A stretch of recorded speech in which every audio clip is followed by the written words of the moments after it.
के होते हैं वो ये नहीं मानते कि तुम साधु हो। हमारा भाई है, हमारे ताऊ हैं, हमारे अमुक हैं, उनकी दृष्टि में वही बना रहता है। वो पुरानी वृत्ति उनकी थोड़ी बदलती है, उनकी यही वृत्ति रहती है। अब वो जब सामने उस रूप में आएंगे, वो बातचीत करेंगे तो प्रिया प्रीतम के नहीं करेंगे, कुछ मतलब नहीं है, वो ऐसा है वैसा संसार। अब हम काहे को सुने प्रपंच? सांसारिक संबंधों का राग रखने से भजन में बाधा पड़ जाएगी। देखो ना, जो गृहस्थी में हैं कुछ ऐसे सच्चे उपासक हैं जो अपनी व्यथा बताते रहते हैं कि क्या करूं, नहीं चाहता पर रिश्तेदार नातेदार गृहस्थी में है, वो आते हैं। हमारे घर में कोई ऐसा नहीं खाता पीता पर वो आते हैं और ऐसा करते हैं। अब क्या करें, बड़ी समस्या है। और वो दामाद है, उसको कुछ बोले तो बेटी के साथ वो कड़ुआ व्यवहार करेगा और विपत्ति आ जाएगी। अब वो उस घर में जहां श्री जी की सेवा हो रही, वो गिलास रख के शराब पी रहा है, नमकीन पा रहा है और गंदे भाव है। अब क्या उसके साथ है? तो कम से कम आप लोगों को तो इतनी कृपा हो ही गई है श्री जी की कि ऐसा संयोग, मान लो आप विरक्त हो या वृंदावन वासी हो या आकर के भगवत आराधना में, तो अभी तो आपको तो नहीं, कोई भी अब ऐसे संबंधों का राग नहीं रखना चाहिए।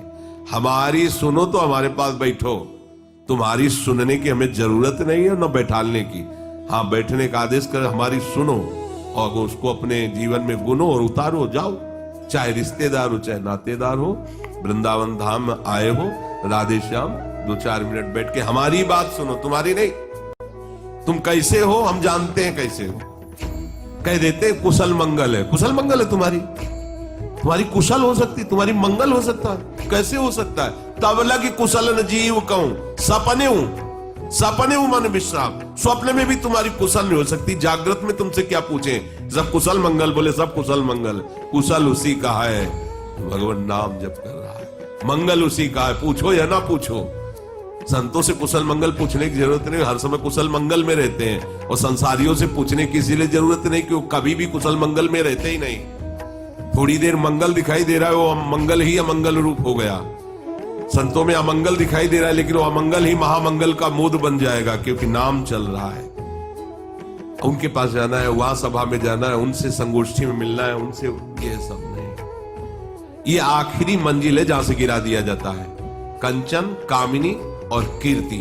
कीर्ति में फंसा तो ऊपरी बिल्डिंग से नीचे गिरा दिया जाएगा। अब क्या दशा होगी उसके ऊपर से जो गिरेगा नीचे, किसी काम का नहीं रहेगा।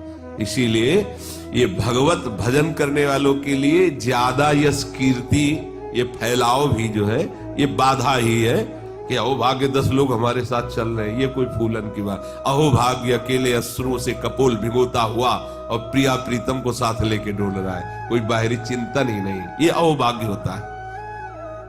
आप समय गंवाना इतना अच्छा समझते हैं? वही महान से महान हुआ है जिसने समय का आदर किया। ध्यान रखना, एक एक मिनट संभाल संभाल के खर्चा कीजिए। ये इतना कीमती है कि अगर तुम्हारा आखिरी मिनट है और तुम्हारे पास पूरी त्रिभुवन की संपत्ति हो, तो आप दांव पे लगा दो कि 1 सेकंड और बढ़ा दिया जाए तो नहीं बढ़ेगा। आखिरी मतलब पूरी त्रिभुवन की संपत्ति आपके 1 सेकंड को नहीं बढ़ा सकती। आप उसके महामहिम स्वरूप समय को ना समझकर कहां खर्चा कर रहे हो?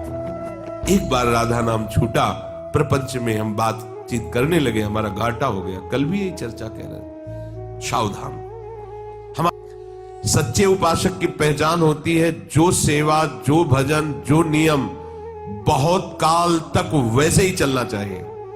ये नहीं कि 4 दिन आरती किया बंद कर दिया, फिर 4 दिन हाथ जोड़ के खड़े हो गए वो बंद हो गया, 4 दिन पद गायन किया वो बंद, ऐसे नहीं चलता। अगर आरती हम कर रहे 4:15 बजे तो 4:15 बजे 10-12 वर्ष तक त्रुटि नहीं। बुखार है, हिम्मत की रजादी से पवित्र होकर आरती में जो नियम ले, प्राणपन से उसका मतलब कि प्राण भले चले जाए वो नियम नहीं टूटेगा, तब बात बनती है। यहां तो अतरे दिन रंग बदला जाता है, दिखाई देता है कभी कुछ कभी कुछ। उपासक की एक निष्ठा होनी चाहिए। कभी घंटा बज रहा है, कभी आरती हो रही, कभी फूल चढ़ रहे, कभी कुछ नहीं। आपकी नियम निष्ठा क्या है? बुखार आ गया, बुखार क्या है? मृत्यु तो नहीं है ना। समय तैयार होकर एकदम सावधान होकर, आपके संकल्प में इतनी सामर्थ्य, आप सब कुछ कर सकते हैं। आपका निश्चय दृढ़ होना चाहिए। आप भगवान की शक्ति हैं, भगवान के अंश है, आप कोई साधारण नहीं है। ये आपको जुखाम बुखार भगवत मार्ग से अलग कर दे। जो उपासक अपने दिनचर्या में विक्षेप डालता रहता है, कभी किया कभी नहीं किया, ऐसा करने से उसे भजन सिद्ध नहीं होता। प्रभु की प्राप्ति के लिए जो आपको दिनचर्या मिली है, प्राणपण से उसका निर्वाह होना। व्यवहार में चाहे जितना फंस जाए, पर परमार्थ में जो हमारा नियम है वो पूरा होना चाहिए। अगर ऐसा नहीं तो फिर मन बहकाने लगता है कि आज का भजन कल कर लेंगे ना, डबल कर लेंगे। और जब कल आया तो ऐसा माया ने व्यवधान किया कि फिर वो तीसरे दिन वो गया सब। इतनी हिम्मत कहा कि 3 दिन का भजन निरंतर। बस एक जो नियम पकड़ो, मान लीजिएगा जो आप दिनचर्या पकड़ो उसको बहुत काल तक करते रहो, वही आपकी सिद्धि का कारण बन जाएगी। ये अभी किया, 4 दिन किया, आज 6 घंटे भजन किए, कल 5 घंटे किए, फिर इसके बाद 6 दिन किए ही नहीं। ये भजनानंदी का स्वभाव नहीं है। ये भगवदानंद की प्राप्ति के लिए ऐसा भजन ठीक नहीं। निरंतरता, भले 1-1 मिनट बढ़ाते जाओ, लेकिन जितना बढ़ गए उसमें घटेगा नहीं। ये आपकी दिनचर्या होनी चाहिए। भजन परायण रहे, जो हमें दिनचर्या मिली है प्राणपण से उसका निर्वाह करें। वाणी को संयम में रखें, व्यर्थ का भाषण त्याग करें, क्योंकि व्यर्थ के भाषण से हमारे अंतर की मलिनता बढ़ जाती है।